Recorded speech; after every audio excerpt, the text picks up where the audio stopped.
This is VOA News. Reporting by remote, I'm David Byrd. U.S. Supreme Court Justice Ruth Bader Ginsburg, a stalwart liberal on the U.S. Supreme Court since 1993, died Friday at the age of 87.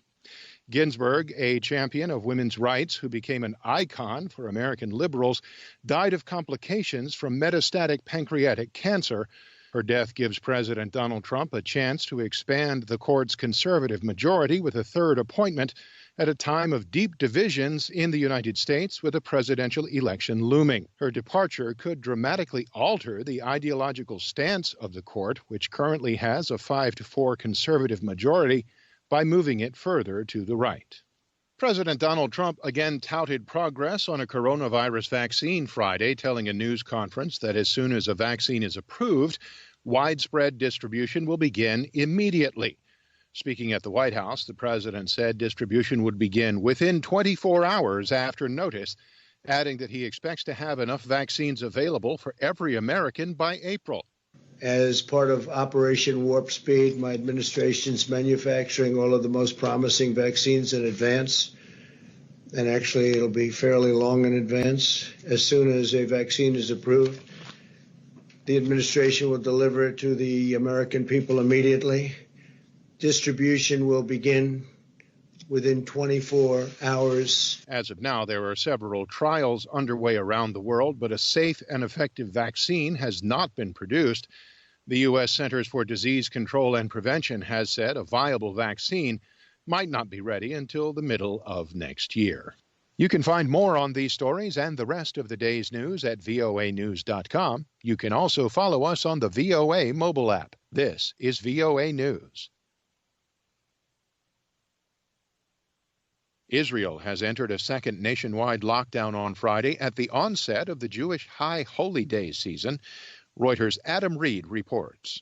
The country's initial lockdown was imposed in late March and eased in May as new coronavirus cases tapered off, reaching low single-digit numbers. But in the past week, new cases have reached daily highs of over 5,000, and Israeli leaders now acknowledge that they lifted measures too soon. The move to reimpose sweeping restrictions at this time has drawn anger from many residents already struggling because of an economic downturn. Under the new rules, Israelis must stay within 1,000 meters of home, with only a few exceptions, including commuting to work. Social distancing and limits on the number of attendees allowed at usually packed synagogues will also affect Yom Kippur, the Jewish Day of Atonement.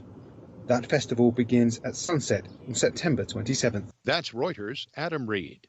Early voting in the U.S. presidential election began in 4 states Friday, including Virginia and the battleground state of Minnesota. In Fairfax County, Virginia, election workers were scrambling to open an additional voting room at the county government center, where a line of hundreds of voters, spaced 2 meters apart, stretched down the block. Virginia's Director of Elections, Gary Scott, says they needed extra time for residents to vote because of the pandemic. Because of COVID restrictions and all that, we can only allow so many people inside this space at a time to process and vote.